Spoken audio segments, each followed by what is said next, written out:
Be unapologetic. Be unapologetic. Be unapologetic. Okay, we're getting there.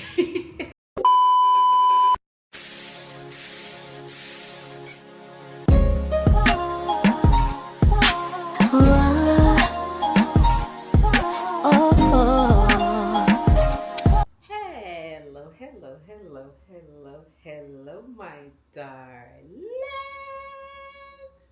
Hi, my darlings. It's y'all girl Howard, and I'm back again with another video. And as y'all can see today, I'm sitting. Yeah, I'm sitting. And y'all know when I'm sitting, y'all already know what that means, okay? For those of y'all who are new here, when we're sitting, it's time for chit chat, okay? I'm gonna try and not make it long. Because y'all know I can talk for days. But yeah, so today we're chilling and we're gonna be talking a little bit about self-worth and confidence. And no, not the aesthetic cute kinds that y'all see on social media, but the kind that we don't say out loud. The insecurities, yeah, that one. That's what we're talking about today.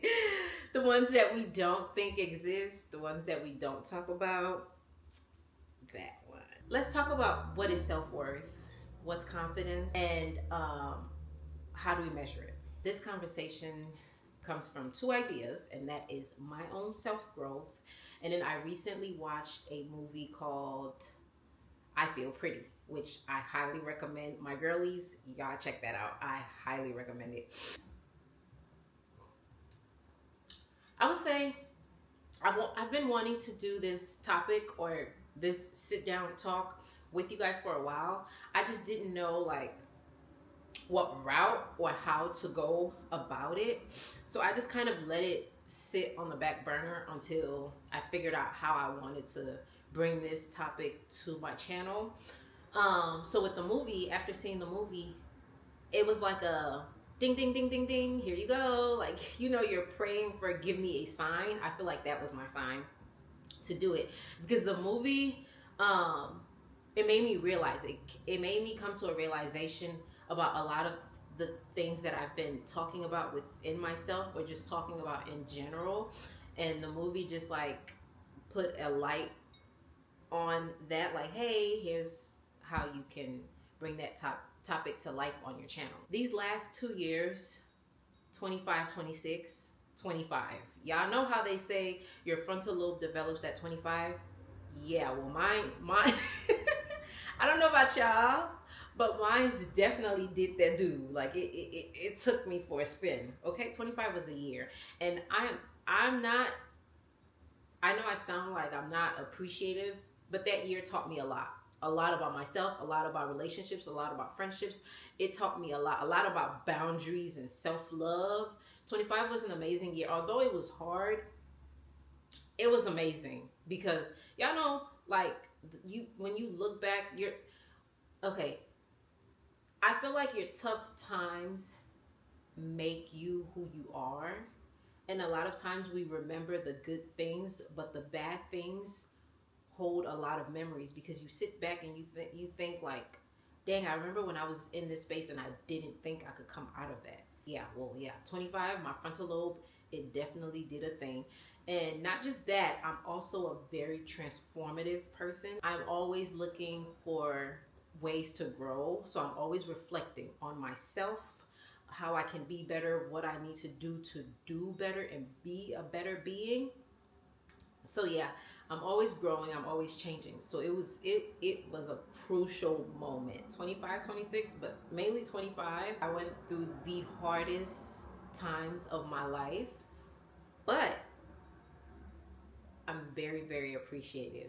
I would say what made 25 easy, not easy, but what got me through 25 was having someone by my side. And I don't want to be cliche because, like, I know I come on here and I brag about my man and I talk about my man, and I'm sure y'all are at the point where y'all are like, okay, we're talking about you, not him. So it's not it's not like that. But you know, You have to give credit. I got ice. I feel we have to give credit, or you have to give credit when credit is due. And you have to give people their props when you know they're deserving of it.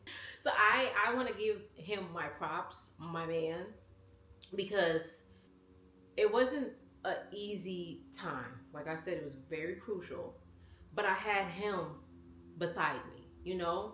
I feel like he loved me into loving myself. And I don't want it to be like, or sound like, oh, you could only love yourself because a man loved you. It's not like that. One of my um, biggest prayer points, 20 at age 25, when I turned 25, like one of the prayers I caught myself praying constantly was, Allah, give me eyes like yours to see me like you see me, and give me a heart like yours to love me like you love me. And y'all know God is so funny. He is so funny. He has a great sense of humor. He didn't come down and gave me eyes like his own or gave me a heart like his own.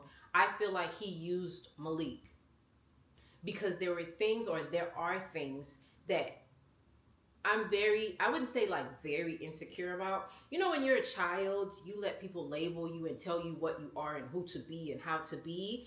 I feel like a lot of that plays a role into my adulthood, and I'm trying to unlearn those things, and he helps me a lot with that. Little things like, I'm not the kind of girl who stands in front of a mirror and like, I hate everything about myself, or I hate things about myself. I'm not that kind of person. But do I have insecurities? Yes. Do I have parts of me that I'm not in love with? Yes.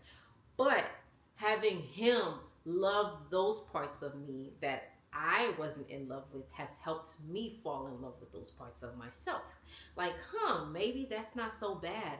Why do you not like this part of yourself? Or why do you not like this? Because someone else thinks it's very beautiful. He didn't come down and gave me eyes like his own, but he gave me eyes through somebody else. And God, I feel, talks to us through other people. He gave me a heart like his to love me like he loves me through him. Seeing him love me, and just the things that he loves about me, or the way that he sees me, helped me come to terms with those aspects, because it forced me to focus on those things. And it's baby steps. It wasn't easy. It's still not easy. Like, I'm not coming on here to just tell you guys these things to make it seem like I just have it down pat. I don't. I'm able to sit here and have this conversation because it's truly something I'm working on, and I'm just so dang proud of myself. Like, it took me years, and I never thought I would be here, but here I am. And it's not because of a man. It's because of me wanting to do the work, me trying to love myself, me wanting to love myself, me wanting to know my worth, and me wanting to be confident. Not because other people say I am, but because I am that. I want to embody what confidence means to me. I want to embody what self-worth means to me. So having Malik, show me parts of me and loving me, the things that I didn't want to love about myself, or just being by me and loving me into loving myself, revealed parts of me that I didn't know existed, revealed parts of me that I guess I've been neglecting or hiding, or I didn't want to come to terms with. The good, the bad, the ugly, the pretty. Like, it forced me to connect with myself. It forced me to sit with myself. And I'm not the kind of person who, when I feel things, I want to run away from my feelings. No, I sit and I dwell in my feelings. I am that. Very deep. Very, very deep. I don't like running away from my feelings. But, he forced me to see parts of me that I couldn't see, or I was refusing to see. Whether that was God working through him, or that was just him being the being that he is. I am able to sit here today and be this person because somebody else helped me to love parts of me that I didn't want to love, or helped me see things that I couldn't see, or I refused to see. I don't know. However that goes, whether it was me trying not to see it, or just me not seeing it, or not being able to catch it, I'm able to be the woman that I am today because of the kind of love that he gives me and helps me give myself. What is self confidence? For me, truthfully, I say confidence isn't what people label you as or what people say you are, and self worth damn sure isn't that either. Yeah, I know how when we were growing up as kids, you would always hear your elders. I don't know about y'all, but I would always hear elders tell me all the time, beauty is in the eye of the beholder. And at that age, I could only perceive that or understand that at the level that I was. So I understand it how my brain understood it at that stage in my life. But now I feel like I completely understand it. Beauty is in the eye of the beholder. It's not waiting for people to tell you who you are. It's not waiting for people to applaud you or speak life into you. It's a plus. Let it feel like a plus. Let it feel like, tell me something I don't know. Because that's the point I am at in life. Like when people are like, oh, you're so pretty. I love hearing it. Don't get me wrong. But I already know that. So tell me something new, you know? Don't let people label you. Don't let people tell you. You shouldn't wait. Don't wait for it. That's what confidence is. Don't wait for someone to tell you, oh, you're beautiful, for you to know you're beautiful. Don't wait for people to hype you up for you to believe in yourself. You should already believe in yourself. And people hyping you up should be a plus because you already know what you are. You already know the power that you carry. You already know who you are. So confidence and self-worth doesn't lie in another person's validation. And I do want to say that sometimes some of us are really good at pretending and stuff, but like how you are or how you feel about yourself spills out whether or not we know it, and other people can see that. So you might be walking around like you're the most confident person in the world, but eternally you have a lot of insecurities. You can walk in a room and a lot of people can feel your presence. So we can pretend through, filters. We can hide ourselves behind filters. We can hide ourselves behind our outfits, behind our hair, behind jokes and personality traits that we pick up from other people. But if you're just pretending, at the end of the day, pretending is just pretending. Until you learn to love you and be happy with you truly, you're just pretending. But for how long can you pretend for? I feel like now that I'm learning to be more confident, or I'm learning more and more about my self-worth, I feel like where our a lot of where our lack of confidence or lack of self-worth comes from is society. Society tells you to be bold, but not too bold. Tells you to be confident, but not too confident because now you're too cocky or you think you're better than other people. But you have to understand that people's perception of you is a reflection of themselves. And your reaction or how you react to that is a reflection of you. So don't let people perceive you or place assumptions. Don't take anything personal that people say to you or about you.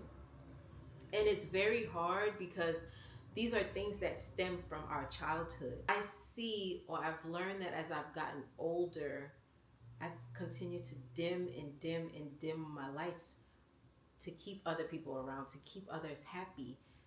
And I didn't realize that I was wearing a mask. So yeah, age 25.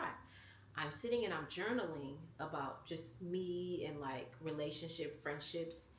And I come to terms, or I come to realize that, hey, you don't even know who you are. Let's start there. Who are you?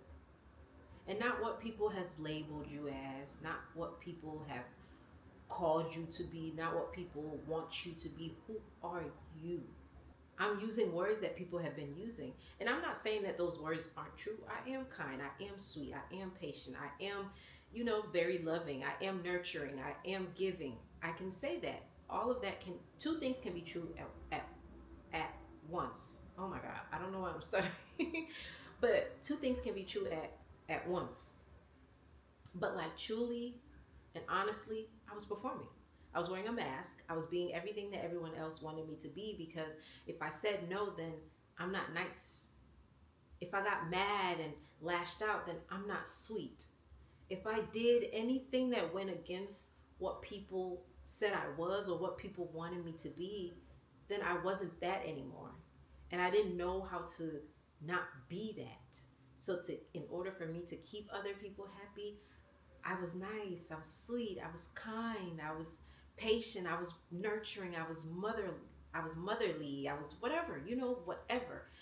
And like I said, I am those things, but I can't allow people to label me as that. I can be that, but that doesn't mean I have to walk through life being that person. I can carry those traits and I can embody those traits, but I don't have to live my life being that. Because again, here I am at 25 finding that I haven't even been myself. I've been wearing a mask. I've been everything for everybody, but nothing for me. I haven't been walking in my true identity. Don't allow people to label you. But when we're kids, it's hard because we want validation. We want to be like our older siblings. We want to be like other people because that's what kids do. But I feel like a lot of that killed the little girl in me, and it killed the confidence in me, the self-worth, that the sass I had, everything. Because sometimes I'll sit and I'll be like, I want her, like I want to know her again, I want to meet her again, I want to be her. Like the confidence she wore, I want that, but it lies right here within me. I've just been hiding that because I've been too busy performing. My take on the whole, you're too much, you're too confident, you're too cocky, be that. Be exactly that. Be so unapologetically you, or be so unapologetic. I can't. What is going on? Be so unapologetic. Why am I? Okay, hold on. It's a tongue twister. Be so unapologetic. What the heck? Unapologetic. Why is it hard? When I'm not trying, I say, okay, let's not try, because I feel like I'm trying. I'm tense. Loosen up, girl. Like, these people. I feel like you become a doormat when you allow people to label you. And for so long, I feel like I was that. And not to blame anyone, because this is nobody's fault but mine. I'm a grown adult. I'm a grown woman. Nobody makes me do anything that I don't want to do. But because I lacked confidence, because I lacked or not knowing what my self-worth was, I became a doormat. This is just me coming to terms and me coming to a realization that I've been neglecting me. I haven't been loving me. I haven't been the kindest person to myself, but I've been that for everybody. I've been a people's pleaser. I've been a yes man, just because I've been allowing people to label me. The instant I meet somebody and I want to make this person happy because I want to be liked. But you don't have to be liked by everybody, because you're not going to be everybody's cup of tea. I don't care what you do for people. You can go to the end of the earth for people. You can go to the hottest piss of HE double hockey sticks for someone. And one thing you do wrong, if that's all that they choose to see you as, that's all they're going to see you as. The key takeaway from this video, or the key things I want y'all to take away from this video, is just don't allow people to label you. And if you have been allowing that for so long, or X amount of time, unlearn those behaviors, because you can't allow people's words to define who you are, because then you become that for those people or for that person. Don't allow people's perception to become a reflection of you, because that is a reflection of them. How you react, or your reaction to people, is a reflection of you. And beauty is in the eye of the beholder. How you see yourself and how you wear that is where beauty lies, not what people tell you you are. The woman that I'm becoming today, the woman that I am today, isn't because of the judgment that people place upon me.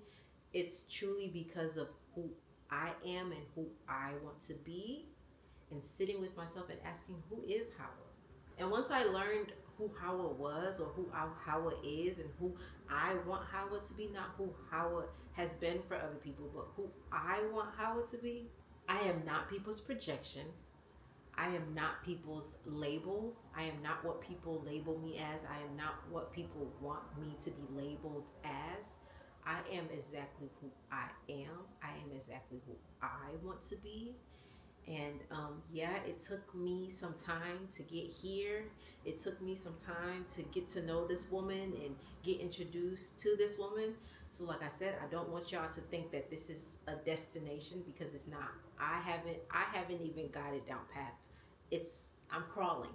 Let's just say that. I'm crawling and I'm learning, and I'm able to sit here and talk to you guys about this because I'm crawling. But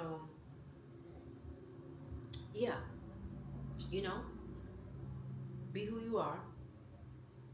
Stand in your truth, stand in your beauty, define beauty for yourself, not the magazines, not Vogue, not the social medias, not the Instagram models, not social media period, not the social media filters, not the jokes, not the personality traits. Insecurities lies within every single one of us. Don't let nobody walk around you telling you I'm not insecure. We are all insecure. We all, no, we're not insecure in like a bad way, but we all go through insecurities. We all have insecurities. Talk about it. Sit with it. But when you sit with it, that's how you can learn to love those parts of you that you neglect, or you refuse to look at, or you refuse to love. So yeah, that's a part of you. But yeah, I hope you guys enjoy this video. Tell me some things that you've learned about confidence and self-worth, and what self-worth means to you, and what confidence means to you, and how you embody that, or how you wear that. Yeah, until next time, I'll catch you guys in the next video. I love you guys. Cheers. Unapologetic. Unapologetic. Let me look at the word so I can pronounce it. Unapologetic. Apology. Apologetic. Unapologetic. Duh. Unapologetic. I'm foreign. That's my excuse, okay?